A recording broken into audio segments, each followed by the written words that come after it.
It's Nolan. Now, before we get started, make sure y'all hitting that like button. Make sure y'all sharing it on your respective platforms. Let somebody know what we're doing today. Now, let's get into the show. It's a process, gotta find the chemistry to mix it. Gotta fight the odds and turn it to a statistic. Gotta fight your homies when they losing their ambition. Gotta fight a case when you ain't trying to go to prison. It's a process, I've been on my grind 10,000 plus hours, don't never talk to me about time. Don't tell me to be patient, homie, I've been self-reliant. Doing favors for vultures and it's been weighing on my mind. Still I rise, it's a process, sleeping on Bobby couch. My pops see the vision, but still he might just kick me out. See what I'm really about. My people starting families, feel like I'm about to be hungry for light chasing a Grammy. But understand me, it's a process. Niggas got their own shit to deal with. My songs only save them when I'm gone. I hate it when I'm home. I feel so unproductive when I'm asleep. It's somebody up the street that's going harder than me. But it's a process, stuck in survival mode. Run for that pot of gold, my phone is on silent mode. Scrolling on Twitter, I see the tides changing. I feel like baby boomers when they online banking. Ben Franklin in my account, made it about the drought. Actions finally lining up with the words out my mouth. Representing the South, struggling trying to put it on the map. I ain't talking about the trap, let's bring it back to the rap. I do it all for my city, good, bad, and different, I'm all for my city. Even when I hate it, I'm involved with my city. Started from the bottom, I evolved with my city, yeah. I do it all for my city, good, bad, and different, I'm all for my city. Even when I hate it, I'm involved with my city. Started from the bottom, I evolved with my city, bringing all my dogs with me, yeah. What's going on, beautiful people? It's the kid J Nolan here. Welcome back to another episode of Inside the Industry, your number one source for music, entertainment, commentary, and breakdowns. Hope everybody's doing well out there. Now, in this video, we're going to be getting into the DJ that don't spin, all right? Now, it was a while ago, a few weeks ago, he was claiming he was going to pop out at the Grand National Tour out in Jersey, if I'm not mistaken. I mean, it was in Jersey and New York. He could have went to either. He claimed he was going to pop out, claimed that he bought tickets and had a suite and everything. He never showed up. He claimed that he was going to go to the shows out in LA or go to Inglewood or what have you. He never showed up. I never expected him to show up out in LA, no way, because that, you know, I mean, who knows what could have happened on that side of turf. Okay, so I wasn't really under the impression he was going to end up making it to any of the tour based on the pump faking that he had been doing. But he actually made his way out to the Detroit stop last night. And this was a show. This was a show that nobody expected him to turn up at. He basically sounds like he got his tickets last minute, flew out, and made his way there. He said he was in his homeboy's suite or whatever. And while he was, attending and witnessing the show, he claims that he had some interaction with Anthony Saleh, which is Kendrick's manager, and Dave Free, of course, who is also Kendrick's close business partner, co-founder of PG Lang, used to be at TDE. They grew up together, right? And he's claiming that in the conversation he had with Dave Free, he was confronted with the question of, why do you go so hard for this other nigga? Right? And basically inquired, yo, are we into it? Is this, you know what I mean? As in, do we have a problem? As in, like, yo, where do you stand? You know what I mean? Not necessarily, because everybody knows that he's Team Drake. But where do we stand in terms of you as a person? Like, do we need to watch out for you when you're around or when you come around? You know what I'm saying? Are you plotting? Are you on bullshit now that we see you here? Or is you cool? You know, he says that Dave Free also asked him, is he paying you? Is that the reason as to why you go so hard, why you have so much venom in your voice, why you push these bullshit narratives to the degree that you do? Is it because you're being financially benefited by this guy? Like, what's your deal? What is your angle? Okay. And the DJ that don't spin claims that he was offended by this question. I'm sure he wasn't offended enough to, address it in that fashion during the conversation, but at least he was offended enough to talk about it on his stream and talk about how it's his job to do media and all this stuff. I think he's definitely overstepped his so-called job quite a bit and often. But we're gonna pull up the video of him talking about this backstage. Well, I'm not gonna say backstage, but this conversation that took place between himself and Dave Free, and how it ended up making him feel, and his explanation of how he's handled this whole Drake versus Kendrick ordeal over the past year, most specifically. Planted in there. Then, and this is the last time I said, I'm probably gonna get off.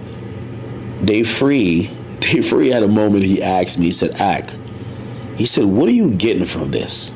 He says, is he paying you? And that was the most insulting thing and I had conversations with these men for a while.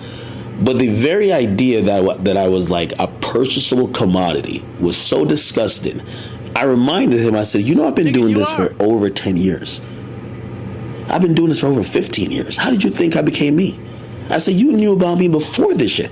How did you think I became? Did you think I was a cheap hoe that just could be bought? That was the most insulting thing I could have heard, because his idea was, well, if you're not getting paid by this guy, if Drake ain't paying you, why do you lean that much in that direction? And I was like, huh? And I'll be for real. That's a sensible fucking question. I think that's the question that everybody's been wondering. That's the $1 million man question right there, bro. Because once upon a time, you was all in on Kendrick. There was once upon a time, I believe, you actually said Kendrick was your favorite rapper, but I ain't gonna go that far.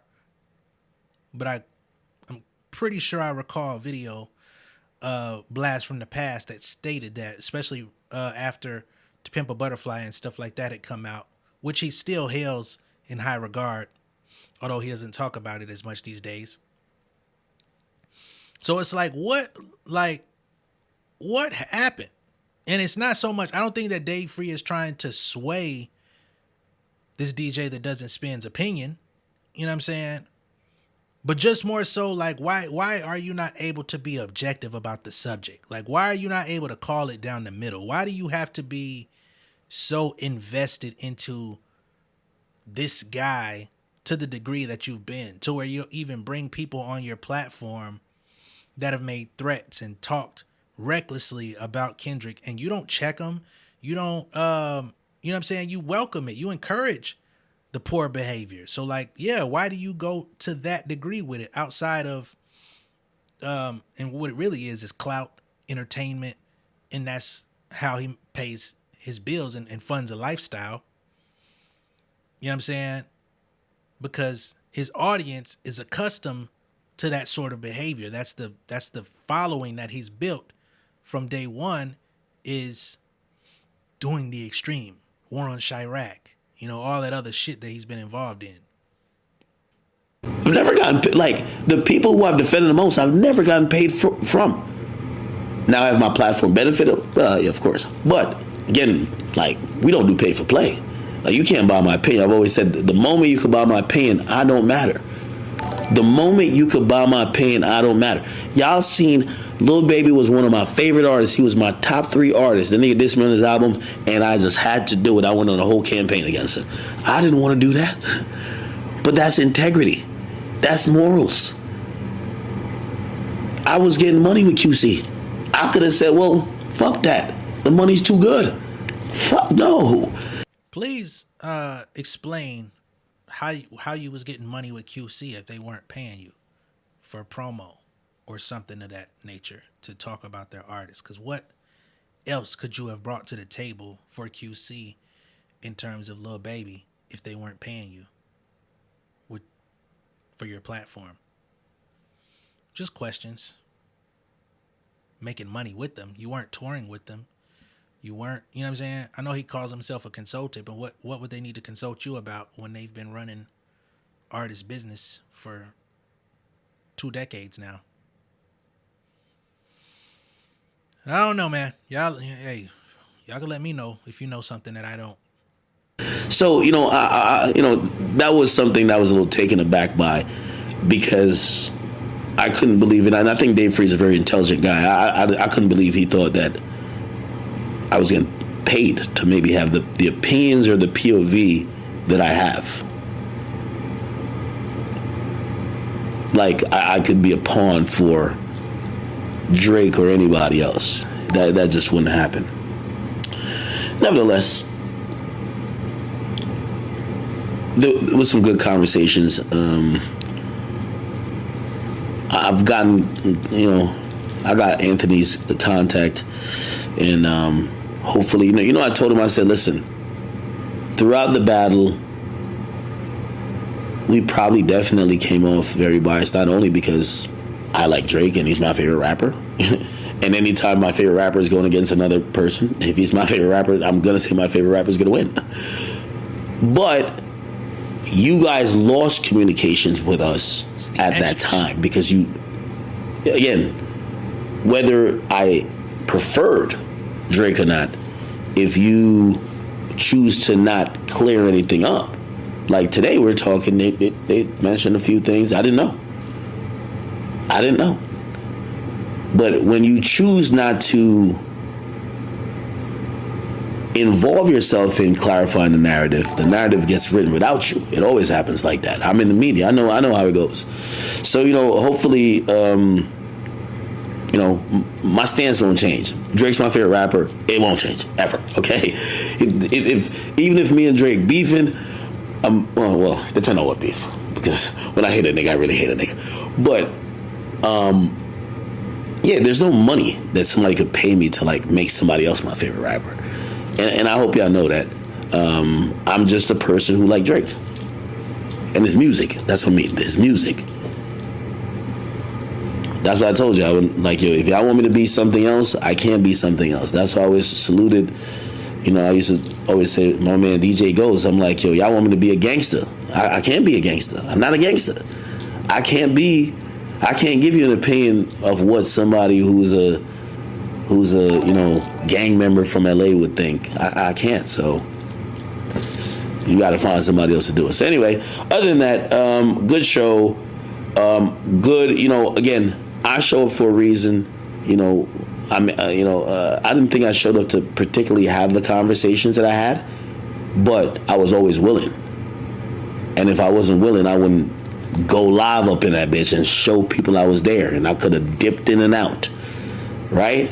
But you seen I wore every chain. Well, not every chain. I wore my chain. I came how I came, and we had conversations, and shit, everything's cool. So anyway, I'll try to pop out to another show, and hopefully I could, give a more nuanced perspective for the people who think that, I went there and I didn't get that experience. Okay. It's 12:23. I'm not sitting here and talking Diddy with y'all. I love y'all. I'm not. Okay, y'all gonna have to catch me on the stream, and when we break down the rest of the tweets from the afternoon session, which I missed, and also we got to catch up on the morning session, which is going to be tomorrow. So anyway, hopefully this was a little bit of an update on where the hell I've been, because I know so. Just as I was getting to wrap this video up, man, we now have further information from the DJ that don't spin. And although this could be true, I'm going to treat it with, a grain of salt.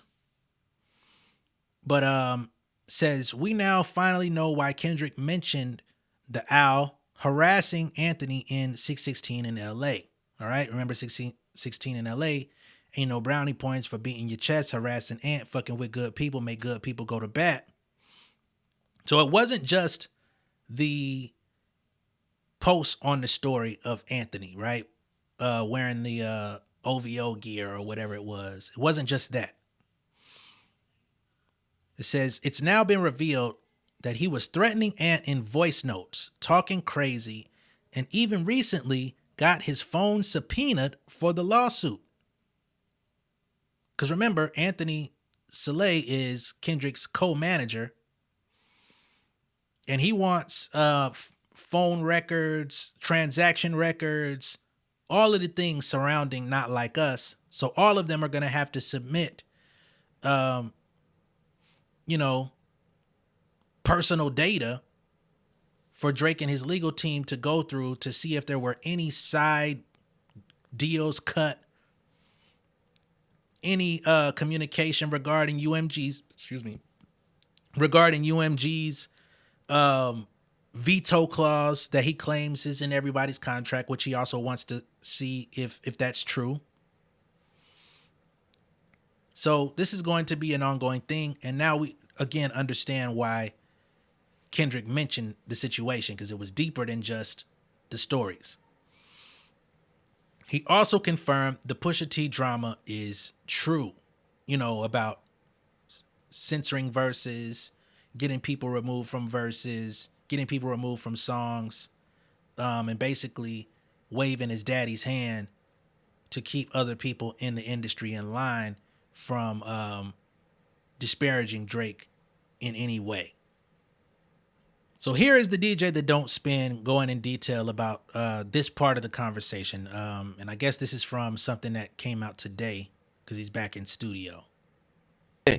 He said, you should, and this is what I don't know. And I'm going to ask Drake. I'm like, Drake, is this true?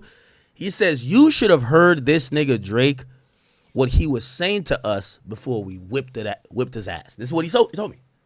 I said, what do you mean? Now, I'm going to be honest with you. I never really knew Drake speaking to anybody. Like, Drake has told me he hasn't spoken to Dot directly, but I didn't know about if he spoke to anybody else in and around Dot.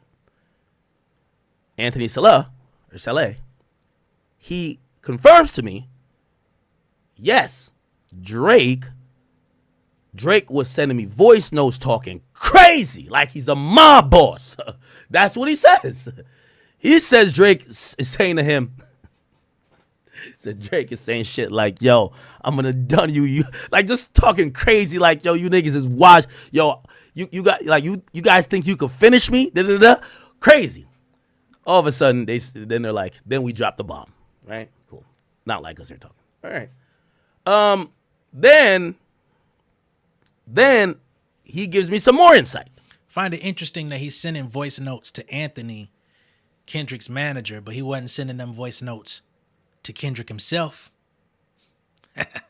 You see the person who's less of a threat to you, the businessman, Anthony Saleh. I don't know exactly what his his heritage and all that is, but I believe he's of American Indian or something, or Indian descent, something like that.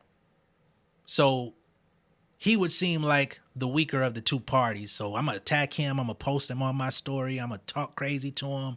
I'm going to try to threaten him. I'm going to try to, you know what I'm saying? Because he would be perceivedly more soft. See how that turned out. And that also falls kind of in line with what we talked about yesterday concerning the Charlemagne thing in Vegas, of him thinking that he's some mob boss. The DJ that don't spin directly said he was talking to him like he was a mob boss. This nigga's out of line, bruh. And I ain't gonna lie to you, this was worth going to the concert for this insight. I live off insight like this.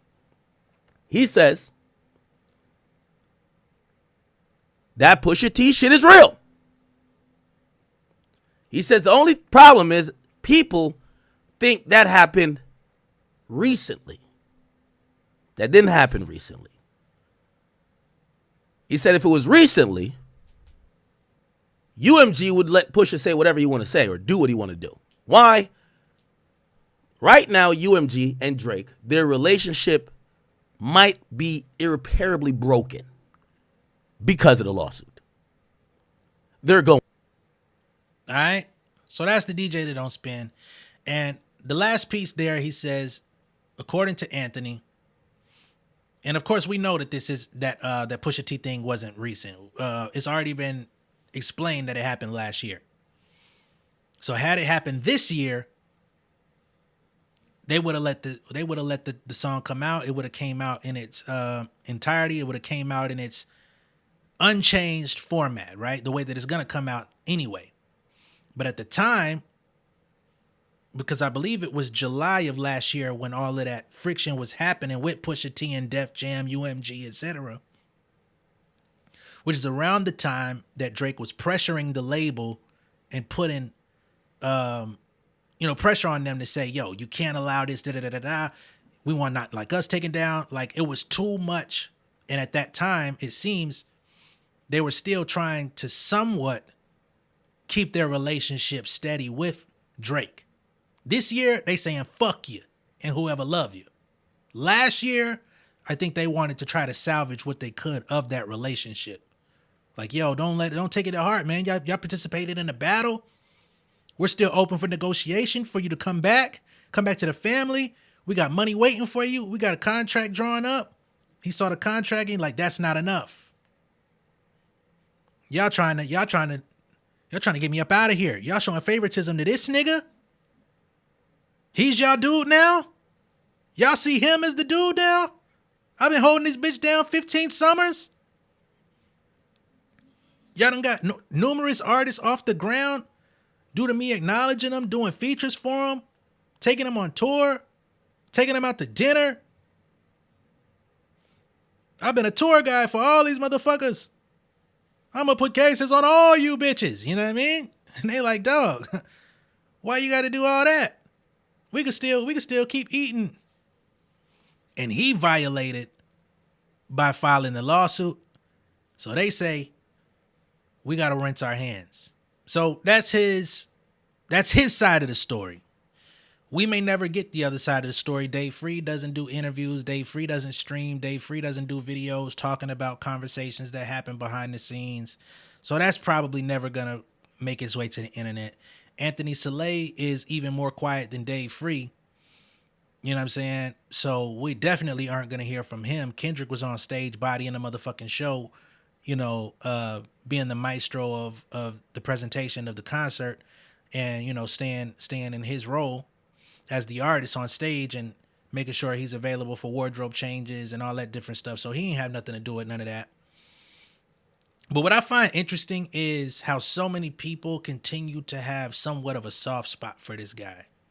That's the thing that I do find strange. Now, I understand that he is media. I understand he has been around for a long time in comparison to, a lot of people, even including myself. I'm a relatively new voice and face in the space. You know what I'm saying? I'm just about to hit 30,000 subscribers. I'm not a huge,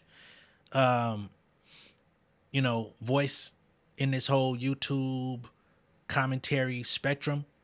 But at the same time, people just have this soft spot for dude where they continue to give him chances even when he endorses some of the most detrimental shit in our culture.